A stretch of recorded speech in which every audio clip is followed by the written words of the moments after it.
রাত প্রায় 1:20। আরজে রাসেলের ভূত.কম শোটা ব্যাকগ্রাউন্ডে হালকা ভলিউমে বাজছে। রায়হান তার উবার প্রাইভেট কারটা নিয়ে বনানী ফ্লাইওভারের নিচে দাঁড়িয়েছিল।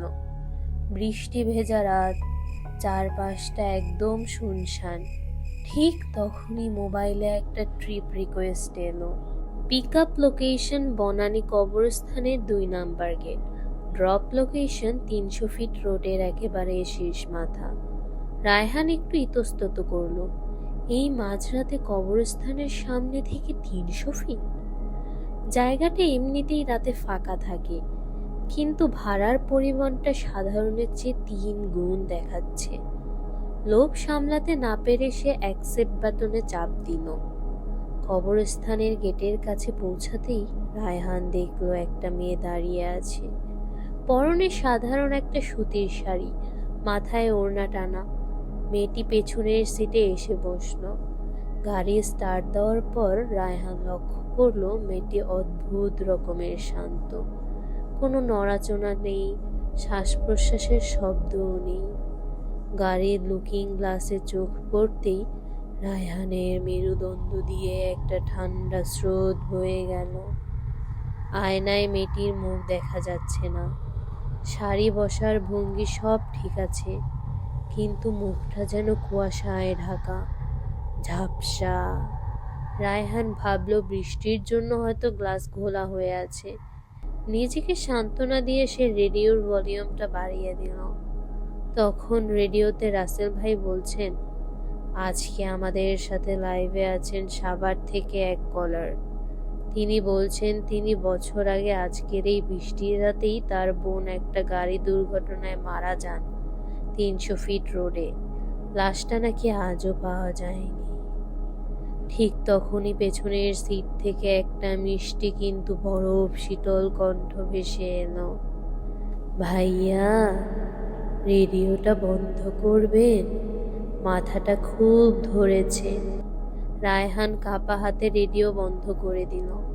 এসি সচল থাকা সত্ত্বেও সে ঘামতে শুরু করেছে।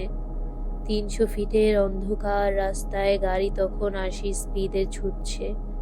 দুপাশে কোনো আলো নেই, শুধু হেডলাইটের আলোয় যতটুকু দেখা যায়। হঠাৎ রায়হানের মোবাইলটা বেজে উঠল। স্ক্রিনে ভেসে উঠল উবার অ্যাপের একটা notification, your rider has cancelled the trip, please pull over safety. অর্থাৎ আপনার রাইডার ট্রিপটি বাতিল করেছেন, দয়া করে গাড়িটি নিরাপদে থামান। রায়হানের বুকটা ধক করে উঠল। ট্রিপ বাতিল?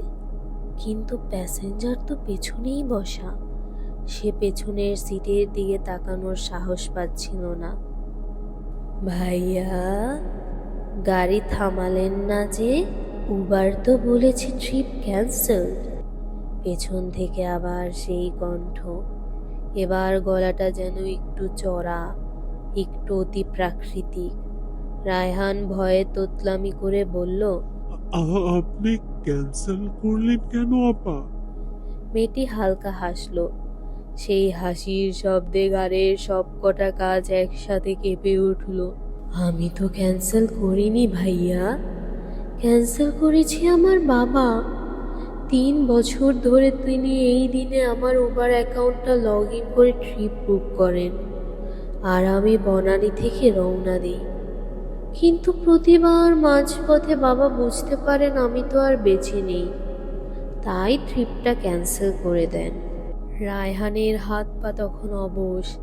সে ব্রেক চাপার চেষ্টা করলো, কিন্তু পায়ের নিচে কোনো ব্রেক নেই। স্টিয়ারিং হুইলটা জ্যাম হয়ে গেছে।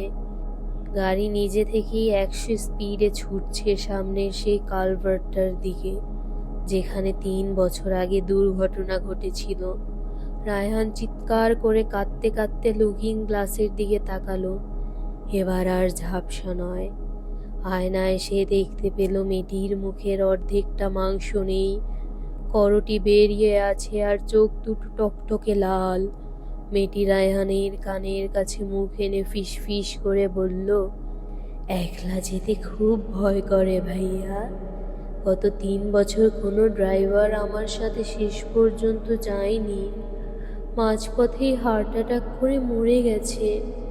আপনি অন্তত পুরো রাস্তাটা চলুন না আমার সাথে।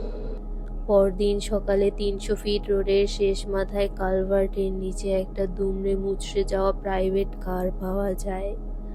অদ্ভুত ব্যাপার হলো, ভেতরে ড্রাইভার সিটে রায়হানের লাশটা বসা ছিল। তার চোখ দুটো ভয়ে ঠিকরে বেরিয়ে আসছিল, আর পেছনের সিটে কেউ ছিল না। শুধু সিটের ওপর পড়ে ছিল একদম শুকনো তাজা একগুচ্ছ রজনীগন্ধা ফুল। আর রায়হানের ফোনে তখনও ব্যাকগ্রাউন্ডে একটা অডিও রেকর্ডিং চলছিল, যেখানে উবার অ্যাপের ভয়েস অ্যাসিস্ট্যান্ট বলছিল, "You have arrived at your destination."